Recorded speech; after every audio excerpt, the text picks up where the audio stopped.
Good morning students. आज जो हम टॉपिक पढ़ने जा रहे हैं that is packing efficiency of body centred unit cell.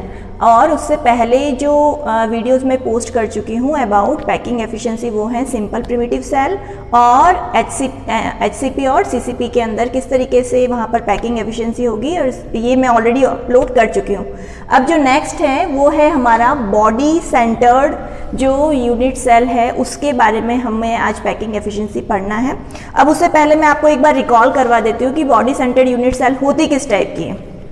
तो उसके अंदर यहाँ पर बॉडी सेंटर्ड यूनिट सेल के अंदर जैसे ये यूनिट सेल है यहाँ पर, तो कॉर्नर्स के ऊपर है वो एटम्स हैं या हम कह सकते हैं कांस्टिट्यूएंट पार्टिकल्स है वो प्रेजेंट होंगे। तो यहाँ पर 8 कॉर्नर्स है, तो 1 2 3 4 5 6 7 और 8 पार्टिकल्स तो कॉर्नर्स पर होंगे। साथ ही साथ एक पार्टिकल इस यूनिट सेल के सेंटर में होगा जो किसी के साथ में शेयरिंग में नहीं रहेगा। तो यहाँ पर इस पर्टिकुलर पूरी यूनिट सेल के अंदर अगर हम नंबर ऑफ एटम्स कहें तो वो होंगे 2, क्योंकि यहाँ पर जो 8 कॉर्नर्स पे हैं वो तो अदर 8 यूनिट से शेयरिंग में चले जाएंगे। तो यहाँ पर उनके लिए तो निकलेगा 8 × 1/8, तो आंसर आ जाएगा 1 एटम। और ये जो किसी के साथ में शेयरिंग में नहीं है तो 1 + 1 टोटल नंबर ऑफ एटम्स होंगे वहाँ पर 2। तो ये सबसे पहले हमें पता होना चाहिए कि बीसीसी के अंदर वहां पर नंबर ऑफ एटम्स होंगे वो होंगे वहां पर 2।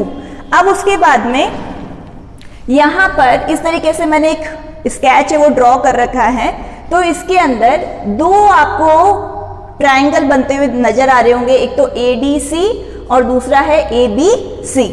अब इनका कहाँ कैसे यूज होगा, किस तरीके से हम इस डायगोनल की वैल्यू है वो कैसे निकाल पाएंगे, तो उसके लिए पहले हम यहाँ पर लगाएंगे पाइथागोरस थ्योरम।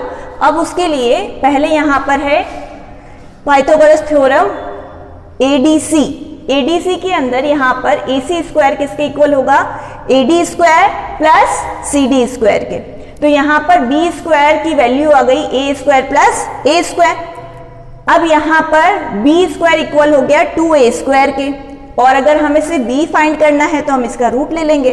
तो यहाँ पर रूट लेने पर आ गया √2, और ये स्क्वायर था इसका रूट लिया तो आपको क्या मिल गया, A मिल गया। तो यहाँ पर B इक्वल हो गया √2A के। तो यहाँ पर मेरे को B की वैल्यू तो मिल गई। अब यहाँ पर जो ट्राइंगल है यहाँ पर, तो ये चीज मैंने फाइंड कर ली है। ये एज लेंथ है, एज लेंथ हमेशा A के इक्वल होगी, और ये डायगोनल है B जिसको अभी हमने फाइंड कर लिया। अब मेरे पास में इसकी भी वैल्यू है और इसकी भी वैल्यू है, तो अब हम ये फाइंड करेंगे C। अब यहाँ पर जो C है अगेन हम ABC के लिए पाइथागोरस थ्योरम लगाएंगे यहाँ पर। तो यहाँ पर AB² इक्वल्स टू क्या आ जाएगा, AC² + BC²। AC² के लिए हमने यहाँ पर लिखा B², और BC² जो कि एज लेंथ है यहाँ पर, तो हमने क्या लिखा, A²।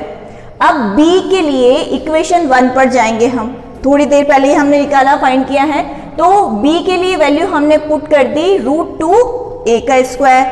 अब इसका स्क्वायर जब हम करेंगे तो √2 का जब भी या किसी भी चीज का किसी भी नंबर का अगर जो ऑलरेडी रूट के अंदर है उसका अगर हम स्क्वायर करते हैं तो वो उसका जो रूट है वो हट जाएगा और आपको मिल जाएगा 2A² + A²।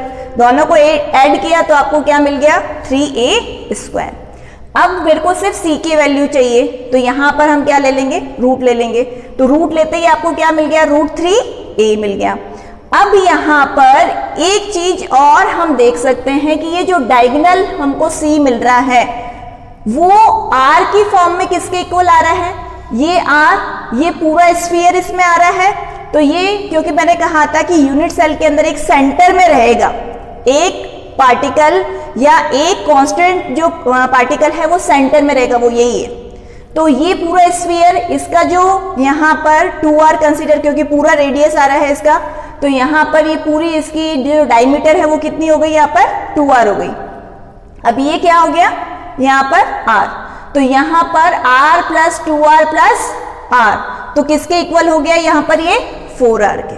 ठीक है, तो C के लिए एक इक्वेशन ये हो गई और एक यहाँ पर क्या हो गई, 4R। तो दोनों को अगर हमने इक्वल कर दिया तो हमें क्या मिल जाएगा, 4R = √3A मिल गया।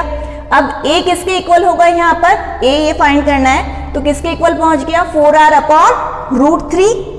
अब जैसा कि प्रीवियस वीडियो में भी मैंने आप लोगों को बताया था कि यूनिट सेल जो है, जो क्यूबिक यूनिट सेल है, उसका जब हम वॉल्यूम फाइंड करते हैं तो हम फॉर्मूला क्या लगाते हैं, a क्यूब। फॉर्मूला हम क्या लगाएंगे, a क्यूब। तो इसका हम क्या कर लेंगे, क्यूब कर लेंगे। अब वापस वही पैकिंग एफिशिएंसी का फॉर्मूला लगाना है, तो पैकिंग एफिशिएंसी हम किसकी फाइंड कर रहे हैं, बीसीसी। वीडियो के स्टार्टिंग में मैंने बताया था कि बीसीसी के अंदर टोटल स्फीयर, टोटल एटम्स कितने होंगे, 2 होंगे। तो यहां पर वॉल्यूम ऑक्यूपाइड बाय 2 स्फीयर, और स्फीयर का वॉल्यूम क्या होता है 4/3 पाई आर क्यूब।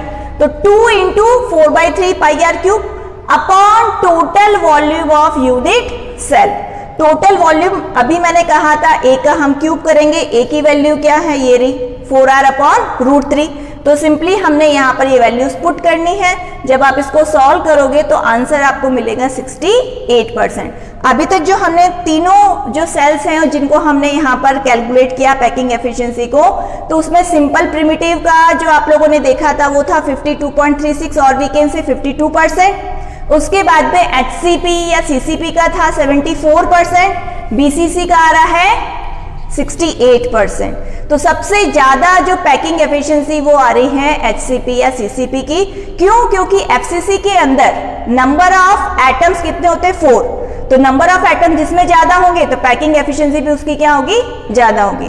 तो ये आपको जो 1 मार्क के अंदर भी पूछे जा सकते हैं कि भाई FCC या HCP में पैकिंग एफिशिएंसी कितनी होती है, BCC में कितनी होती है, या सिंपल प्रिमिटिव सेल में कितनी होती है। तो 1 मार्क में वो डायरेक्ट आपको आंसर लिखना होगा, या अगर आपसे डेरिवेशन पूछ लिया तो ये आपको पता होना चाहिए। Thank you.